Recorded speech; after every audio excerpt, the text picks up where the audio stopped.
Kali ini, Sejarah Nusa Dipa mengulas tentang sejarah praktik aborsi dari era kolonial hingga Indonesia merdeka. Mulanya, Belanda mengeluarkan aturan aborsi lantas yang diadopsi ke negeri jajahan. Namun ketika Belanda mencabut hukum aborsi, Indonesia tetap memberlakukannya hingga kini.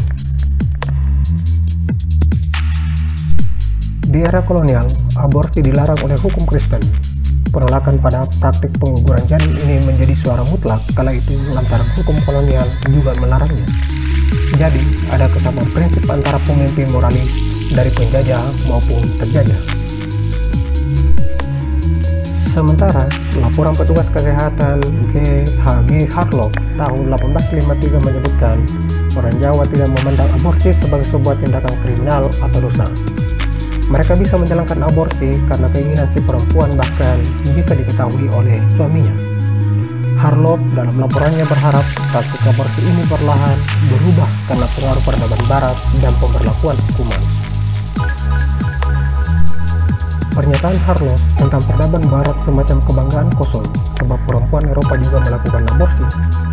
Lisbeth Hesselink dalam tulisannya menyatakan bahwa secara resmi dokter Eropa tidak menjalankan prosedur pengguguran kandungan karena dilarang sehingga tidak pernah dipelajari. Aturan tentang aborsi ini disahkan pada tahun 1881 di Belanda. Namun peraturan ini mendapat penolakan pada tahun 1886 yang menyasar praktisi kesehatan dan perempuan. Dari laporan Van der Burg, mayoritas dokter Eropa menolak permintaan pasien yang ingin menggugurkan janin. Namun beberapa dokter mengaku pernah melayani keinginan perempuan untuk menggugurkan kandungan. Dr. J. Cullen pernah menulis surat untuk Van der Burg pada tahun 1905. Selama 25 tahun karirnya, ia mengaku pernah 2 kali melayani keinginan perempuan untuk aborsi. Sangat sulit menemukan dokter yang mau membantu menggugurkan kandungan seperti Cullen. Alhasil, perempuan Eropa pergi ke dukun jika ingin melakukan aborsi. Lewat para dukun inilah praktik pengguguran kandungan dilakukan perempuan Eropa, Tionghoa maupun pribumi. Masih dalam laporan Harlow, dukun beranak bahkan bisa menjalankan aborsi hanya dengan jamu. Selain dibekali kemampuan penanganan persalinan dan perawatan bayi, para dukun juga memiliki pengetahuan untuk pencegahan kehamilan dan peningkatan kesuburan. Dalam laporannya tahun 1882, Van der Burg menyebut dukun juga bisa mencegah kehamilan pada gadis dengan pijatan khusus. Melalui pijatannya, dukun mengubah posisi rahim, mengurangi kemungkinan untuk hamil. Jika si perempuan ingin memiliki anak, si dukun bisa mengubah posisi rahim seperti semula. Sementara dalam ilmu pengetahuan Eropa, metode kontrasepsi dan obat aman untuk menggugurkan kandungan belum ditemukan. Meski sebagian dokter Eropa seperti Harlow menyerang praktik aborsi, di satu sisi ada pula dokter peneliti Eropa yang melakukan riset pada kerja-kerja dukun. Salah satunya Dr. Van der Sar yang meneliti tentang resep jamu para dukun. Ia menghimpun informasi dari para dokter Jawa kenalannya. Ketertarikan ini diikuti oleh dokter Eropa lain. Hingga pada tahun 1900, para cendekiawan Eropa terus meneliti pengobatan lokal, termasuk metode perawatan dan pijatan dukun untuk melayani aborsi. Pada tahun 1918, pemerintah kolonial mengadopsi hukum larangan aborsi yang berlaku di Belanda ke negeri jajahan. Aborsi dimasukkan dalam hukum pidana yang menghukum praktisi kesehatan, pemberi layanan dan pasien yang menjalani pengguguran kandungan.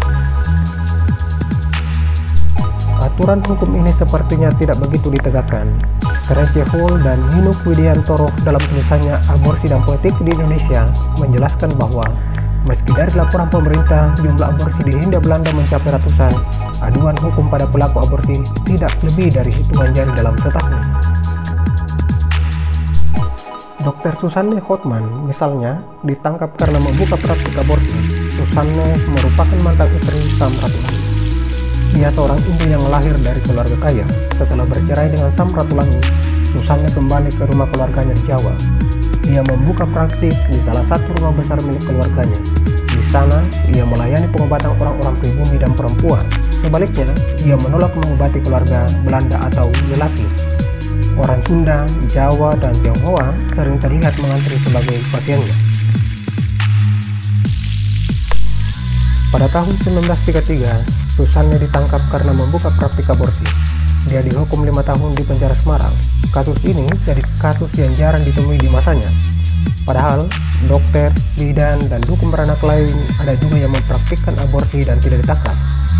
Tul dan Ninuk berasumsi Susanne kemungkinan ditangkap karena aktif menentang penjajahan dan sering menunjukkan perlawanan pada pemimpin konservatif, terutama ketika masih jadi istri Samratulangi. Sangkaan aborsi hanyalah celah yang digunakan untuk meringkusnya.